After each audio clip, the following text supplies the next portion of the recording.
മഴ കനത്തതോടെ തൃശൂർ കൊടുങ്ങല്ലൂർ അറപ്പ തുറന്നു. തീരപ്രദേശങ്ങളിൽ വെള്ളക്കെട്ട് രൂക്ഷമായ സാഹചര്യത്തിലാണ് നടപടി.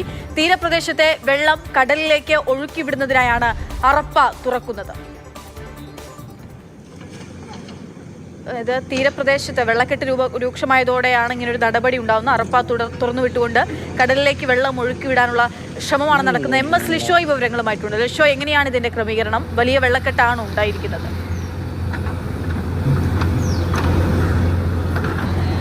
കൊടുങ്ങല്ലൂർ, എടവിലങ്ങ്, അതുപോലെ തന്നെ എറിയാട് മേഖലയിലൊക്കെ തന്നെ തീരദേശ മേഖലയാണ്. ഈ തീരദേശ മേഖലയിൽ പലയിടങ്ങളിലും ഇത്തരത്തിൽ വെള്ളക്കെട്ട് രൂപപ്പെട്ടിരുന്നു.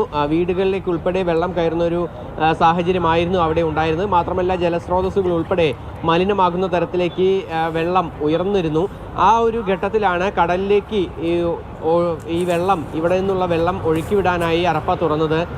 ഈ മേഖലയിൽ കഴിഞ്ഞ കുറച്ച് ദിവസമായി ശക്തമായ മഴയുണ്ടായിരുന്നു. ഇന്നലത്തെ മഴയിലാണ് ഈ വെള്ളം ഇത്രത്തോളം ഉയർന്നത്. അങ്ങനെ ഉയർന്ന സാഹചര്യത്തിൽ വീടുകളിലേക്കൊക്കെ തന്നെ വെള്ളം കയറി. ഇനി തുടർന്നുള്ള ദിവസങ്ങളിൽ മഴ കനക്കുകയാണെങ്കിൽ അത് വലിയ രൂക്ഷമായ സ്ഥിതിയിലേക്ക് കാര്യങ്ങൾ പോകുമെന്ന ഒരു ഘട്ടത്തിലേക്ക് എത്തിയപ്പോഴാണ് ഇത്തരത്തിൽ അറപ്പ തുറന്ന് നേരെ കടലിലേക്ക് വെള്ളം ഒഴുക്കി വിട്ടത്. നിലവിൽ ആ ഭാഗങ്ങളിൽ നിന്നൊക്കെയുള്ള ചാലുകൾ നേരെ അറപ്പയിലേക്ക് തിരിച്ചു വിട്ടിട്ടുണ്ട്. ഇനിയിപ്പോൾ അതുവഴി കടലിലേക്ക് വെള്ളം ഒഴുകി പോകും എന്നുള്ളതാണ് കണക്കാക്കുന്നത്. ഇതോടുകൂടി ഇത് തുറന്നു കഴിഞ്ഞാൽ ഇത്തരത്തിൽ ഈ മേഖലയിൽ ഉയർന്ന ആ ജലനിരപ്പ് അത് താഴുമെന്നുള്ളൊരു പ്രതീക്ഷയാണ് പ്രദേശവാസികൾക്കുള്ളത്.